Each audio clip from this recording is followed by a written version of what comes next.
Most retirement plans start with the money. How much have you saved? What return might you earn? How should it be invested? But that's a little bit like hiring an architect who starts having the foundation poured for your house before asking what kind of house you actually want. A retirement plan shouldn't start with the investments. It should actually start with the life you're trying to build, the life you're trying to live, and the goals and dreams that you have. Then you work backwards towards the numbers. Some people call that backcasting. Hey everyone, welcome back to the channel. I'm Martin Cloutier from Prestige Private Wealth Management. Today I want to explain why we often build retirement plans backwards. Not backwards in the sense that we're doing something wrong, incorrectly, or backwards. Backwards in the sense that we begin with the desired outcome, then determine what needs to happen financially to support that outcome. Now, that might sound obvious, but it's not always how retirement planning is done. Too often, the process begins with a list of assets. You enter your RSP, your TFSA, your pensions, and your investment accounts into some sort of financial planning software. You assume a rate of return, you add in inflation, and you project everything forward. And then the software tells you what your retirement might look like. Yes, that's useful, of course, but it's still only a projection. It shows you where your current path might lead, but it doesn't necessarily tell you whether that path leads to retirement or the retirement that you actually want. So take a moment and picture it. Maybe retirement means travel, golf, gardening, going to sporting events, time with the family, spending winters somewhere warm, staying in your current home, or continuing to work because you enjoy it. Whatever that life looks like, that vision should drive this plan. Retirement planning shouldn't begin with how much money you have. It should begin with, what do you want your money to make possible for you? Because financial planning isn't just about the numbers. It's about what those numbers allow you to do. Once that desired lifestyle is clear, the next step is determining what it'll cost. And that means looking beyond a single annual spending number, because retirement spending usually changes over time. You might spend more during your early years. When you're healthier, you're more active. Later, some of those costs might decline, while healthcare, home support, and long-term costs might increase. A strong plan distinguishes between the lifestyle you need to protect and the additional spending you'd like to have when conditions allow. Once we understand that spending, we can begin building the retirement paycheck. Where will the income come from? It may include a workplace pension, CPP, OES, RSPs, RIFs, TFSAs, non-registered investments, corporate assets, or rental income. Some income sources are predictable.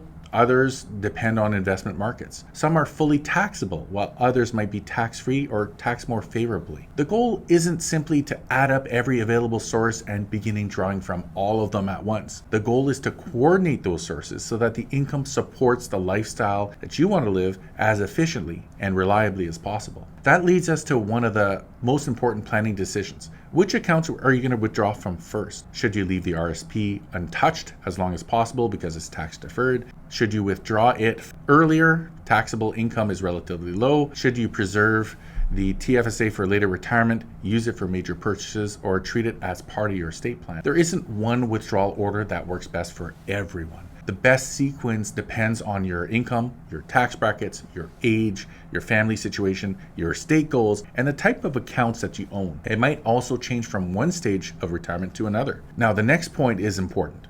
Delaying taxes and minimizing taxes aren't always the same thing. Leaving every dollar inside an RSP might reduce taxes today, but it could lead to larger RIF withdrawals later. Those withdrawals can push you into a higher tax bracket, trigger OES clawback, or leave a surviving spouse with more taxable income than expected. That's why good retirement planning looks at lifetime taxation, not just this year's tax bill. The question isn't simply, how little taxes can I pay today? The better question is, how can I manage the taxation over the rest of my life while maintaining the income and flexibility that I need? Once we've coordinated the income and tax strategy, we need to test the plan. What happens if markets fall during the first few years of retirement?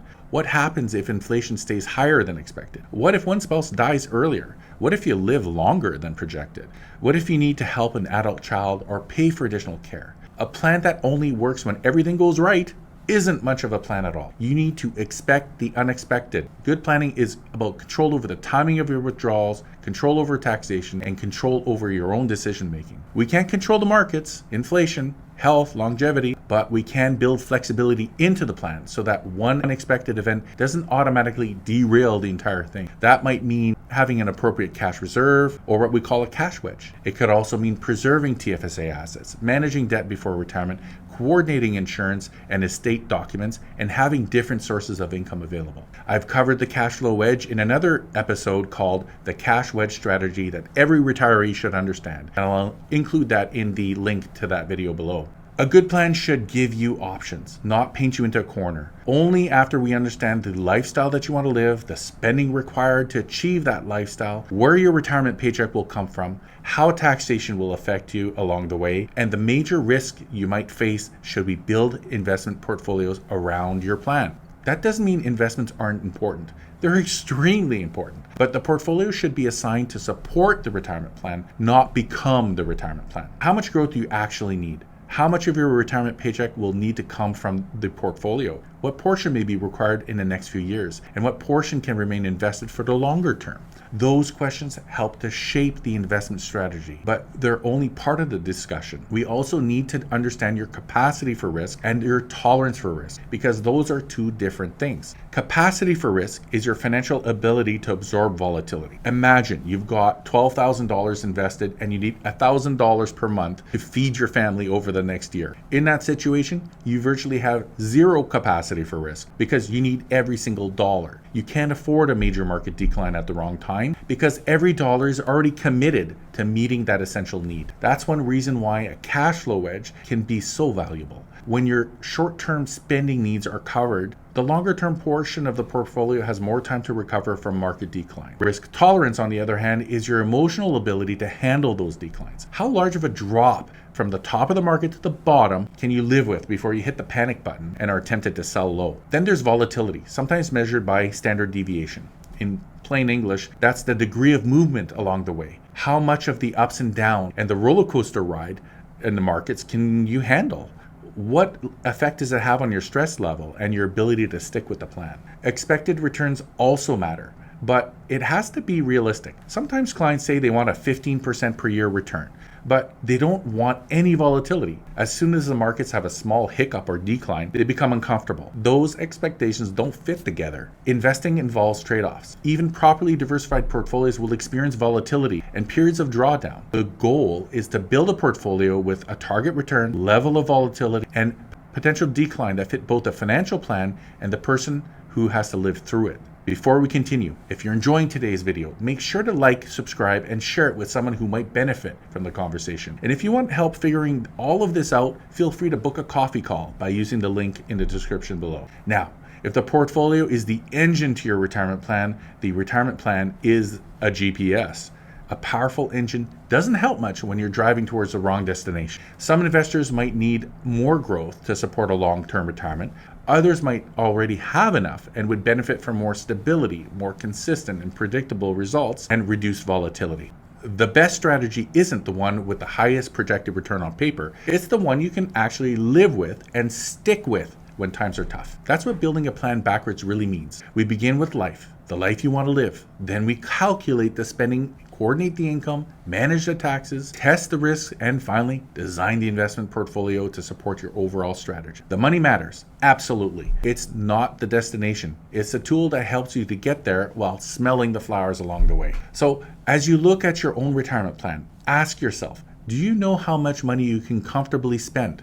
Do you know where your income or your retirement paycheck will come from? Do you have a strategy for withdrawing from the different accounts? Have you tested what happens if life doesn't exactly unfold as you expected? And perhaps the most important, are your investments supporting your retirement dreams? Or is the entire retirement plan being built around your investments? Our goal is to simplify complexity and to help people to make better coordinated decisions, because retirement planning isn't only about making the money last. It's about making sure the money supports the life that you actually want to live. You've got to put some points on that happiness scoreboard before it's too late. At Prestige Private Wealth, our goal is to help people to make better decisions so that they can enjoy life today while still planning responsibly for the future. And that's how we're helping you to live for today while planning for a better tomorrow.